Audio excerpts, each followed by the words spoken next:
Welcome back to the Whiskey Couch with me, Gustav Miller, your host. Today we have yet another very special whiskey.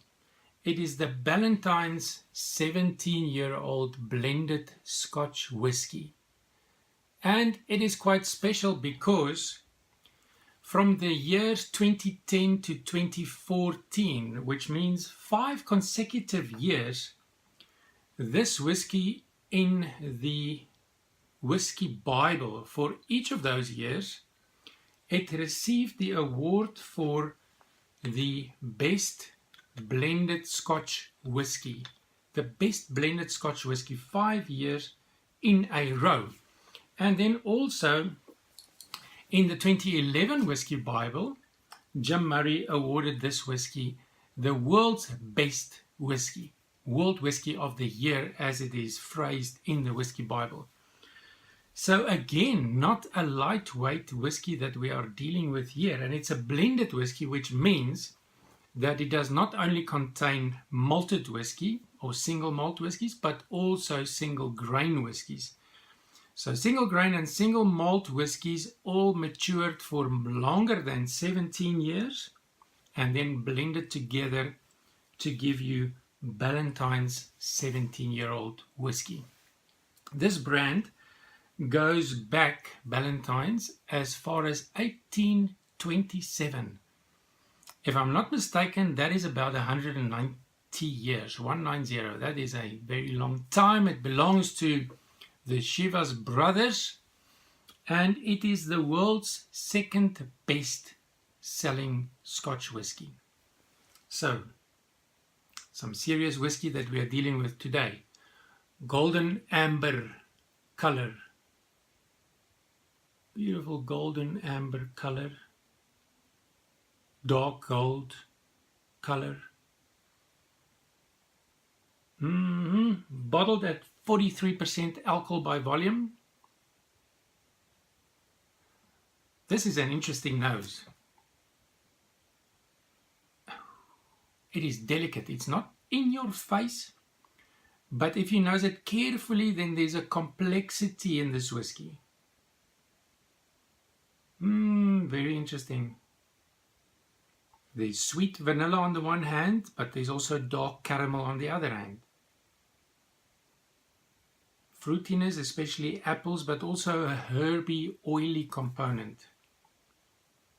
Very, very light smoke. I think it's from the inside of the casks.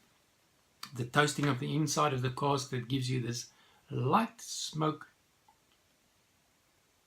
element in the aroma profile. Some wood spices that's now coming through, and also a nuttiness.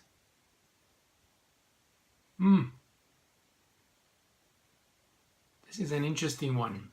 Very, very interesting one. It's not as simple as it seems. There's aromas there to be discovered. You need to spend time with this whiskey. This is not a rush job, not at all.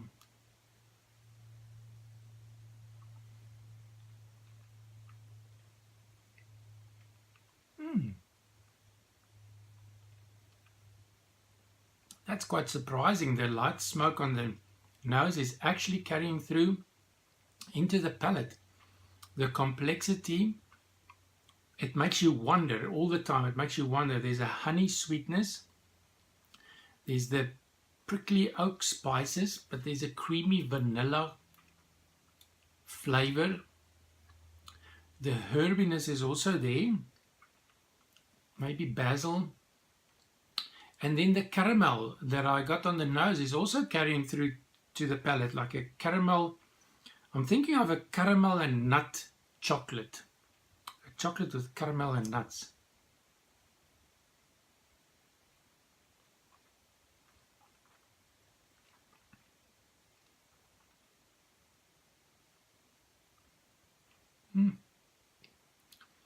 Now I'm picking up some fruits, especially citrus, as well as a bit of honeycomb. There's a warmness on the tongue now, a spicy warmness. It's definitely got a long and warm finish. warm and spice combination in the finish, and slightly dry, very well constructed. Whether it is, for me personally, a #1 whiskey in the world, I am not so sure for me personally. Amongst the top 10, I'll have to spend a bit more time with this whiskey, but nevertheless very interesting to taste. A whiskey which someone was giving an award to as the best whiskey in the world. Very interesting. Let's see what a bit of water will do to this. Bottled at 43% ABV, so you can actually add a few drops of water. Cost wise, 800 Rand. It's quite rare here in South Africa, not easily available, 800 South African rands. Apparently between 50 and 60 British pounds in the UK. So with a few drops of water. Ooh, more apples.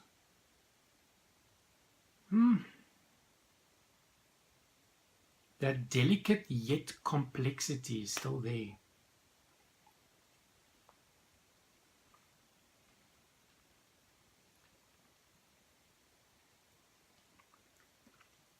The dark caramel now turned into a smooth caramel. Smooth whiskey. Smooth. Very smooth, very interesting whiskey, this one.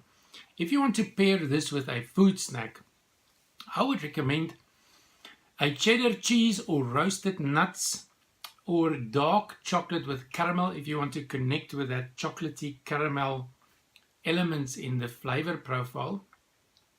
Or Ferrero Rocher chocolate will work well. But today I have got something very interesting. I've got a small cracker with mascotta cheese. First time that I came across this, it is a combination of mascarpone and ricotta cheese, but with fruit, mince and pecan nuts mixed inside. So the slight spiciness that I'm picking up in the whiskey, I have got a feeling that the creaminess of the cheese will cut down that spiciness, making it even more mellow, and the fruit mince in the cheese will connect with the fruity element in the whiskey. This whiskey is quite delicate yet complex if you search for the complexity, and this snack is also very delicate, and that's why I'm using that for this whiskey.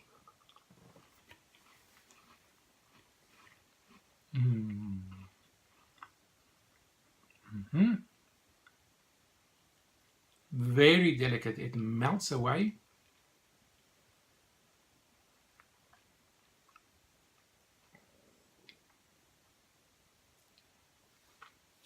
Yep. It actually works. A very delicate creamy cheese with those fruitiness in the cheese. I'm ready for another one. Another of these snacks. Works very, very well. Let's see if a second sip.